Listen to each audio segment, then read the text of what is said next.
डब्बा ने आके माँ के साथ में सफाई दी। ये आजकल अच्छा ट्रेंड कर लिया है। जब भी कोई गलती हो जाए तो फिर अगले व्लॉग में उसकी माफी मांगने आ जाओ, और माफी मांगने का तरीका इस तरह का होता है कि वो हंस-हंस के माफी मांग रहे होते हैं। यही काम तो डब्बा और सनी दोनों के दोनों माफी मांगने के लिए आए थे, जब इन्होंने बच्चे को गोद में बैठा के गाड़ी चलाई थी। और डब्बा ने कॉफी का कप, गरम-गरम कॉफी का कप बच्चे के साथ में पकड़ा हुआ था और रिवॉल्विंग चेयर पे इधर-उधर रिवॉल्व हो रही थी। और सेम चीज अब दोबारा से देखने को मिलती है। अम्मी को लेकर आती है, लेकिन बिल्कुल भी गिल्टी फील नहीं हो रही, और जो आर्गुमेंट दे रही है वो as it is same argument है जो इसने कहा है, उसके जस्ट पैरेलल। यही वजह है कि इसके दर्शकों ने इसकी माफी को माना ही नहीं है, और वो उसके बाद में भी लगातार उसी तरीके के कमेंट करे चले जा रहे हैं। पहले तो डब्बा जी ने एक के बाद एक अपने थंबनेल चेंज किए, टाइटल में एक टाइटल और ऐड किया शादी वाला। बट भाई अब 2 दिन होने को जा रहे हैं, लेकिन अभी भी 10 लाख तक गाड़ी नहीं पहुंची है। ये मैं क्यों बता रहा हूँ? मैं इसलिए बता रहा हूँ कि ये जो कर रही है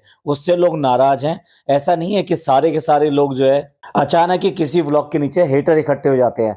अगर सारे कमेंट इस तरह एक ही तरीके के आते हैं तो आपको समझ जाना चाहिए लोगों ने इसको नकारा है, नेग्लेक्ट किया है। और कोई व्लॉग ऐसा भी तो आता है ना जब इनके तारीफों के पुल बंधे होते हैं, तो वो सारे इनके अपने हैं, और जो इस तरह के एक आईना दिखाएं इनको इनको रास्ता दिखाएं, वो इनके लिए जेलस हैं, हेटर्स हैं। डब्बा को बिल्कुल भी नहीं भूलना चाहिए कि वो आज की डेट में जो भी कुछ है वो अपनी फैमिली की वजह से है, और उन्हीं की वजह से वो व्लॉग बना पाती है। तो इस तरह का वर्ड बोलना कि कोई जॉब करता है या नहीं करता है, ये टोटली बेमानी है। ये तो ऐसे है कि अपने आप को बहुत बड़ा दिखाना और दूसरों को बहुत अपने सामने छोटा दिखाना। देखा जाए तो इसको जितना कंट्रीब्यूशन इन सब लोगों का मिलता है उतना उनको पे भी करना चाहिए। एक व्यूअर ने तो यहाँ तक लिखा है कि इसको चाहिए और इसके भाई को भी चाहिए कि some percentage of vlog earning वो इसके अकाउंट में जमा करें और अम्मी का एक अकाउंट खोलें, और उसमें वो लोग बिना बताए जमा कर दें, और जिसका एटीएम उन्हीं के पास में हो, और वो जब चाहें जैसे चाहें उस चीज को खर्च कर सकें। तो देखा जाए तो इसको चाहे पिज्जा हो, चाहे नान हो, चाहे अम्मी हो, और चाहे डॉक्टर खाला हो, ये इसके मेन किरदार है। ये हमेशा के हमेशा ये प्रेजेंट रहते हैं, तो उनका कंट्रीब्यूशन जितना है भाई तभी तो ये व्लॉग बनता है। अगर ऐसा ही है कि इसी की उससे व्लॉग बनता है तो इनको माइनस करके व्लॉग बनाकर देख ले, सामने आ जाएगी सारी असली। अगर तुम ये समझते हो कि यूट्यूब मेरा काम है और व्लॉगिंग मेरा जॉब है, तो इस तरीके से देखा जाए तो अगर ये तुम्हारे सेम कंटेंट में आपका साथ देते हैं तो डेफिनेटली इनका भी तो ये जॉब हुआ। तो इनको ये कहना कि भाई ये कुछ नहीं कमाते, ये गलत है। अगर ये कहा जाए कि मैं कुछ नहीं देती हूँ तो भी ये बात सही है। अब देखिए इस तरह का घमंड तो आप कपिल शर्मा के देख लीजिए। कपिल शर्मा को एक टाइम में ऐसा ही कुछ घमंड हो गया था, और उसने अपने जो साथी थे उनमें से कईयों की बेइज्जती करके उनको बाहर कर दिया था। आखिरकार क्या हुआ? वो शो चौपट हो गया, और फिर अगर दोबारा आया तो उसने उनकी अहमियत समझी और उनको उतना ही वेटेज दिया। तो डब्बा जी समझ लो तुम्हारा व्लॉग तो उतना पॉपुलर भी नहीं है जितना कपिल शर्मा का था। जो भी बड़े बड़े व्लॉगर्स हैं, लखन नीतू हो गए, और इसी तरीके से या आप वही हो गया दो बीवी वाला, और भी बहुत सारे हैं। ये लोग अपनी व्लॉगिंग के लिए, अपने यूट्यूब चैनल के लिए एक पूरी की पूरी अपनी टीम रखते हैं। तो वो टीम क्या फ्री में ऑफ कॉस्ट काम करती है? उन सबको पे किया जाता है, और उसके हिसाब से ही उनके अच्छे अच्छे व्लॉग्स बनते हैं, उनका कंट्रीब्यूशन रहता है, तो डेफिनेटली उनको पे तो किया जाता है ना। और अगर तुम ये सोचते हो कि तुम्हारे जो उतरे हुए जो कपड़े होते हैं, जो सूट होते हैं, वो तुम दे देते हो, तो ये कोई मेहनताना नहीं है, ये तो नीचता है। लास्ट में अम्मी को लेकर आई है और जितना हंस के बोल रही है, और इम्फेसिस क्या है कि मैंने वो गलत वर्ड यूज कर दिया था। समझाने की कोशिश करी है कि फ्रेंड्स जो गिफ्ट्स की बात चल रही थी, और कहने में मेरा मकसद वो नहीं था, लेकिन गलत हो गया। जबकि इसके वर्ड्स याद कीजिए, जब गिफ्ट की बात चल रही थी तो इसने ये कहा, अम्मी फिर पहले क्यों नहीं दिया, पहले क्यों याद नहीं आया। तो इसका मतलब यहाँ पे ये नहीं कह रही थी कि जैसे ये कहती है कि हमें बड़ों से गिफ्ट नहीं चाहिए, हमें तो उनकी बस दुआएं चाहिए। तो ये बात किसकी कर रही थी? गिफ्ट की ही बात कर रही थी ना। और फिर ये ही नहीं, इसने फिर दोबारा आप एक और बात कही, अम्मी मेरा गिफ्ट कहाँ है, मुझे तो कोई गिफ्ट दिया नहीं आपने। तो एक तरफ तो तुम कहते हो कि बड़ों से हमें कुछ नहीं चाहिए, उनकी दुआएं चाहिए, और वो हमारे साथ हैं, ये बहुत बड़ी बात है। लेकिन दूसरी तरफ आप खुद ही अपने ही व्लॉग में ये सब चीजें मांग कर, और ये तो ऐसा तो है नहीं कि डिलीट कर दिया है, वो सारा सारा व्लॉग के अंदर पड़ा हुआ है, तो क्या अपना ही व्लॉग दोबारा देखती नहीं है क्या? और मान लीजिए कि लोगों ने गलत समझा, ये जो कह रही है ना मेरे मुंह से वर्ड निकल गया, अगर ये बताइए लोगों ने गलत समझा तो क्या इसकी माँ ने भी गलत समझा? इसकी माँ ने भी वहां पे नसीहत दी इसको पहले वर्ड्स थे कि अब हम इतने भी गरीब नहीं हैं कि इतनी सी चीज ना दे सकें। तो इससे क्या लगता है, इसकी माँ को बुरा लगा था या अच्छा लगा था? मतलब अगर इसकी बातों को, इसकी भावनाओं को, इसकी सेंटेंस को और इसकी इंटेंशन को इसकी माँ नहीं समझ सकती, तो दूसरे लोगों पर किस तरह से ये बात कर रही है? ये इसने जो कहा था बिल्कुल सही कहा था, और जो लोगों ने समझा वो गलत नहीं समझा। एक आदमी गलत हो सकता है, दो आदमी गलत हो सकता है, हजारों आदमी गलत नहीं हो सकते। और सेम इसकी माँ ने भी समझा, तो ये एक प्रूफ है। उसके बाद में दोबारा अगेन इसने गिफ्ट देने के बाद में ये बोला कि इसमें किसी का कंट्रीब्यूशन नहीं है, हमने किसी से कोई इसमें चंदा, पैसे, हिस्सा नहीं लिया है। और इसमें बहुत क्लियर कहा, इसमें डब्बा का भी बिल्कुल नहीं है। तो ये बताओ, अम्मी को इतनी सारी एक्सप्लेनेशन देने की क्यों जरूरत पड़ी? पहले ये कहना कि अब हम इतने भी गरीब नहीं हैं, और दूसरी बार में ये कहना कि मैंने इसमें किसी से भी पैसे नहीं लिए हैं, ये जो पैसे हैं ये सिर्फ और सिर्फ मेरे हैं। यहाँ तक कि मैंने डब्बा से भी पैसे नहीं लिए हैं, क्योंकि डब्बा ने कहा था ना, हम ही लोग दे देते हैं इनको, और ये कहाँ कमाने जाते हैं, इनकी कोई अर्निंग नहीं है। तो इस सारे से बिल्कुल क्लियर कट होता है कि ये जो बहाने करके यहाँ पर अम्मी को लेकर आई है, लीपापोती करने के लिए, कि लोगों को मनाने के लिए, कि भाई आप लोगों ने गलत समझा, पर लोग बिल्कुल ठीक समझ रहे हैं। इसी वजह से ना व्लॉग इसका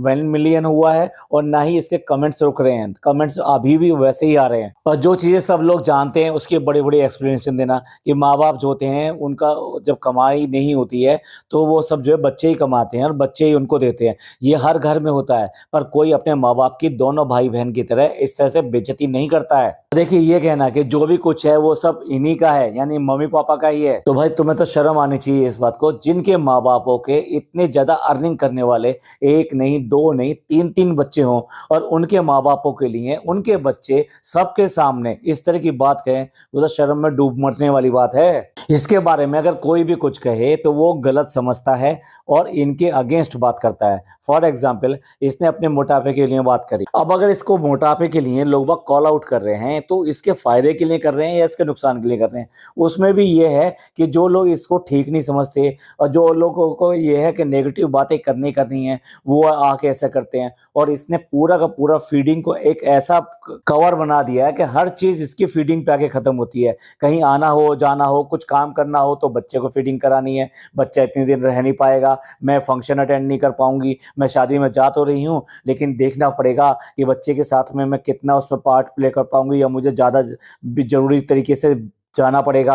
मतलब तेरे यहाँ अनोखा बच्चा पैदा हुआ है भाई, और भी जो बच्चे वालियां हैं उनके घरों में भी शादियां होती हैं, हमने उनको ऐसे गायब होते हुए, इस तरह से बहाना मारते हुए कि वो बच्चे के लिए हमेशा दूध पिलाने के लिए जा रही है, आई मीन फीडिंग कराने के लिए जा रही है, ऐसा तो नहीं देखा। तो कुछ काम करना हो तो इसकी फीडिंग, कोई हेल्थ के लिए इसको बोले कि क्यों इतना ठूसती है, इतना ठूसना जरूरी क्या है, तो इस अगेन फीडिंग आ जाती है कि बच्चे को फीडिंग करानी पड़ती है, तो फ्रेंड्स इसलिए खाना पड़ता है। फीडिंग क्या भाभी ने नहीं करवाई? भाभी ने तो 1 साल तक बच्चे को पानी भी नहीं पिलाया है। तो क्या भाभी इतना मोटा हो गई, या फिर उसकी फीडिंग के लिए उसने खाया पिया नहीं? मैं भाभी का एग्जांपल इसलिए दे रहा हूं कि इसके सामने ही है, वरना तो इतने सारे लोग हैं, आप सब लोग अच्छी तरह से जानते होंगे, जो फीडिंग कराती हैं। ठीक है, उनकी बॉडी में थोड़े चेंजेस आते हैं, भाई ये तो स्टेजेस हैं, लाइफ के स्टेजेस हैं, थोड़े बहुत चेंजेस आएंगे, लेकिन क्या उसके लिए वो जिस तरह से ये ठूसना ठूसना ठूसना करती है और अपने आप को बिल्कुल रोकती नहीं है, और कोई कह दे, कोई इसको समझा दे, तो वो इसके लिए नेगेटिव हो जाते हैं। वो लोग हो जाते हैं कि जो नेगेटिव बातें ही करते हैं, इसलिए वो आके इस तरह से बातें करते हैं। अब आजकल ये मोरंगा पी रही है, भाई प्रूव हो या ना हो, लेकिन क्या है कि ये पैसे मिल रहे हैं इसलिए हो रहा है। आप कुछ कर लो, उसके बाद में अगर उसके बारे में आके बताओ तो कुछ समझ में आता है कि आप अपने दर्शकों के फायदे के लिए बता रहे कि देखो मैंने ऐसे करके देखा था तो इसलिए ऐसा हुआ। अब ये सारा क्रेडिट जो अधिकतर देती है अपनी प्रेगनेंसी का, वो सीड साइकिलिंग के लिए देती है। तो इसने सीड साइकिलिंग को बताने की कोशिश करी, कुछ समझ में आता, चलो कोई ऐसी बात बताने की कोशिश करी है जो इसने पाया कि इसकी वजह से हुआ है, हालांकि ये गलत था। ये पीछे क्या था आपको सबको पता है। इसके लॉजिक बिल्कुल भी गले नहीं उतरते हैं। आईफोन आया, इसको 100% पता था कि ये आईफोन आया है, वरना आप ही बताइए क्या इतनी बड़ी पेमेंट ये ऐसी करके आ सकता है? ये जो किस्तों विस्तों की बात है, ये तो गप बात है, बिल्कुल झूठ बात है। आप सोचिए, इसे भी पता है कि आईफोन कितने का आता है, अगर ये किस्तों पे लेकर आता तो ये उसके पीछे पड़ जाती, क्यों करके किस्तों पे लेकर आया, महंगा बैठता है, ऐसा हो गया वैसा हो गया, कहाँ से देगा, तेरे पैसे कहाँ हैं, मेरे को ही तो देने हैं, क्यों नहीं पूछा मेरे से, मैं तुम्हें पैसे देती, ऐसे क्यों किया? अब उसके बाद में ये अपना लॉजिक देती है फ्रेंड्स, क्योंकि लोग कहेंगे कि आईफोन आईफोन की बात कर रहे हो फ्रेंड्स, ऐसा है ना कि हम जो है इसी के फोन से शूट करते थे, तो इसलिए जो इसका फोन फ्री नहीं रहता था, क्योंकि इसने पहले ही ऑलरेडी एक फोन फनी को ला कर दिया था, तो इसलिए ये अपनी व्लॉगिंग भी उसी से करती है। अब फोन का किस्सा देख लीजिए, इसने आईफोन दिलवाया तो है पिज्जा को, लेकिन उसको बिल्कुल भी उसके काम में यूज करने नहीं देती, क्योंकि आपने देखा ही होगा वो सारा सारा ये है कि अगर वो शूट करे तो उसी फोन से शूट करे, और अगर फनी शूट करे तो उसके पास भी आईफोन होना चाहिए। अब सिर्फ यही रह गई थी जिसके पास में आईफोन नहीं था, इसलिए इनके फोनों को लेकर अपना शूट करती थी। तो ये कुछ नई बात नहीं थी, ये सब कुछ बिल्कुल प्री प्लानिंग था। फ्रेंड्स, आपको बहुत ही अच्छी क्वालिटी की वीडियो देनी होती है ना, तो ये हमें काम के लिए चाहिए होता है, आईफोन हमें चाहिए होता है। ऐसा नहीं है कि नया फोन आ गया तो हमने नया फोन ले लिया। कोरी झूठ बात कह रही है। आप ही बताइए, आईफोन 16 या आईफोन 15 इनमें से कोई सा भी फोन हो, क्या वो एक साल में इसकी ब्लॉगिंग में खराब हो जाते हैं? इतना घिस देती है। आईफोन वालों सुन लो भाई, सुन लो, तुम्हारे फोन के लिए किस तरीके की ये तारीफें और कॉम्प्लीमेंट दे रही है। तो इसके लॉजिक इसके उसी जनता तक सीमित रहते हैं जिन जनता में दिमाग नहीं है, पैसे नहीं है, बहुत नीचे तबके के हैं, वो ही इसको सुन लेते हैं। बाकी तो इतने इंग्लिश में लिखकर इतने इतने आंसर आए हैं, इतने इतने जवाब आए हैं, पर वो बेचारे क्या कहेंगे? उनको तो देख के ही मजा आ जाता है, ओहो आईफोन भी आ गया इनके यहाँ, देखो कितने मजे हैं, देखो कितने खुश दिखाई दे रहे हैं, इसकी इनकी खुशी में वो खुश हो जाते हैं। अब देखिए ये किस तरीके के लोग हैं, लगातार अपने शादी के लिए सूट पे सूट खरीद रही है। कभी पिज्जा के लिए खरीद रही है, कभी अपने लिए खरीद रही है, कभी अपने सास के लिए खरीद रही है, कभी अपनी डॉटर खाला के लिए खरीद रही है। तो ये सारी परचेजिंग जो हो रही है, ये भाभी के सूटों से क्यों नहीं हो रही? क्या भाभी के सूट किसी भी लायक नहीं है? वो मतलब पार्टी वियर नहीं है, वो डेली वियर नहीं है, या फिर ये भी यही मानती है कि वो अफोर्डेबल नहीं है? वो बिल्कुल भी अफोर्डेबल नहीं है। जो उनकी कीमत है वो बहुत ज्यादा एक्सेस रखी गई है, और उनकी क्वालिटी अच्छी नहीं है, उनके प्रिंट अच्छे नहीं है, उनके डिजाइन अच्छे नहीं, और अगर ये नहीं है तो भैया भाभी खराब है। तो इसलिए भाभी के सूट क्यों करके ले?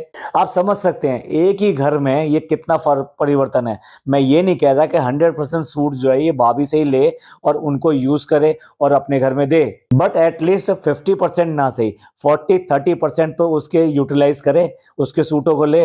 भाई जिसके घर में खुद में ये सूट नहीं पहने जा रहे, तो आप सोच लीजिए कि बाकी लोग उसको कैसे अफोर्ड कर पाएंगे, कैसे ले पाएंगे और कैसे पसंद कर पाएंगे। और यही दिखाई दे जाता है इनके आपसी रिश्ते किस तरीके के हैं। भाभी भी ठुसा मदीद को प्रमोट करने के लिए नहीं जाती है, वो जाती है, वो अर्चना के पास जाती है करने के लिए। भारती ने अपना बेबी शावर किया है और अपने नए पुराने सारे लोगों को बुलाया है, और ये नई नई बनी जो बहन थी ना, जो बगल में बैठी दांत फाड़ रही थी और बड़ा मजा ले रही थी, ओहो भारती के साथ जैसे कितने रिलेशन है, उसने नच बलिए किया था, तब हमने ऐसे किया था, तब हम इनके बारे में ऐसा सोचते थे, ये तो बहुत जबरदस्त कपल हैं, और ये कैसे बात करते हैं, इनके घर कैसा है, इनकी अम्मी कैसी हैं। क्या हुआ मैडम, नहीं बुलाया है ना भारती ने? ये सब इसलिए है कि तुम लोग सारे के सारे, चाहे डब्बा हो या ये हो, सब लोग जितने अलग अलग घूमोगे, जितने लोगों से बचोगे, तो लोग भी तो तुमसे बचेंगे। भाई तुम्हें कौन बुलाएगा? जिनको तुम बुलाओगे, तुम कुछ करते नहीं हो, तुम कुछ ऐसा बुलाते नहीं हो किसी को, तो कोई क्यों करके तुम्हारे घर में आएगा? डब्बा ने अपना जो रीत बदल दी है आज की डेट में, वो दूसरे व्लॉगर्स में घुसना शुरू कर दिया है। यहाँ तक कि दिल्ली के एक मशहूर व्लॉगर हैं, उनकी वीडियो पे भी मैंने इसके लाइक देखे हैं। अब भाई दिल्ली का भी जो ठुसा मदीद है वो भी चलाना है ना। बट मान लो भैया कुछ रिलेशनशिप के बिना आप उस इंडस्ट्री में आगे नहीं बढ़ सकते जिस इंडस्ट्री के में आप काम करते हो, जिसमें सर्वाइव करना चाहते हो। ये जो व्लॉगर्स है ना, ये इसी तरह से डबल स्टैंडर्ड होते हैं। इसकी जो छपरी दोस्त है जो अभी अभी उम्रा करके आई है, जिस तरीके से उसने उम्रा किया है, अल्लाह तौबा है, हम ऐसी बातें कहना नहीं चाहते, लेकिन उसने पूरा उम्रा जो है ऐसे किया है जैसे कि वो किसी टूर पे गई हो। उसने कोई मौका वहां पे व्लॉगिंग और शूट करने का नहीं छोड़ा, और ना ही अपना कहीं से भी मेकअप छोड़ा। और जब से उसकी शादी खत्म हुई है तब से उसको नए नए शौक चढ़े हैं, मेकअप के, ट्रीटमेंट लेने के, और नए नए शौक पैदा हुए हैं। मेरे को बुलेट चलाना है, मुझे जो घोड़े पे बैठना है। ये हाल है इन व्लॉगर्स के। ये जो व्लॉगर बड़ी बड़ी बातें करते हैं, एक और मैं यहाँ पे स्क्रीनशॉट लगा रहा हूँ, उस स्क्रीनशॉट में आप देखिए जहां पर डब्बा अपना लाया हुआ खजाना दिखा रही है, मैं ये सूट लेके आई, मैं वो सूट लेकर आई। वहीं पे इसके टेबल के नीचे बच्चे का डायपर पड़ा हुआ है, और देखिए वो यूज डायपर है, और जिस बच्चे को ये गोद में लेके बैठी हुई है वो अभी भी डायपर में है। और किस तरह से इसने लटका रखा है कि बच्चे के ऊपर कितना ध्यान है कितना नहीं है, वो कह नहीं सकते। यहाँ तक कि इसकी भाभी भी कम नहीं है। जब भोपाल वाला व्लॉग आया था तब भी हमने इसको हाईलाइट किया था कि जहाँ पे ये नाश्ता कर रहे थे बैठे हुए और अनार वाला पोहा खाना चाह रहे थे, वहां पे भी इन्होंने टेबल के नीचे एक वहां पे डायपर, यूज डायपर डाल रखा था। मतलब वहीं बैठे हुए खाना खा रहे हो, मतलब डायपर को कैसे डिस्पोज ऑफ करना चाहिए, कैसे रखना चाहिए, वो इनको नहीं पता है। यही नहीं, मैडम जब वापस आई थी तो ट्रेन के अंदर, ट्रेन के कंपार्टमेंट में जो सीट के नीचे, वहां पे भी एक डायपर, यूज्ड डायपर ऐसे ही छोड़कर आई थी। और भाई ये जो काम हो रहा है कि भाई मौधा जाना है, मौधा जाना है, तो मौधा में ठंड है। मौधा के ठंड का ऐसा माहौल बना रखा है कि जैसे ये मौधा नहीं जा रहे हो, कश्मीर जा रहे हो। और ये तो बेचारे वहां पहुंच जाएंगे और घर से बाहर निकलेंगे नहीं ठंड के मारे। सबके लिए मौधा की ठंड का ओहो, बच्चे के लिए भी खरीद लिया, बड़ों के लिए भी खरीद लिया, सबके लिए खरीद लिया।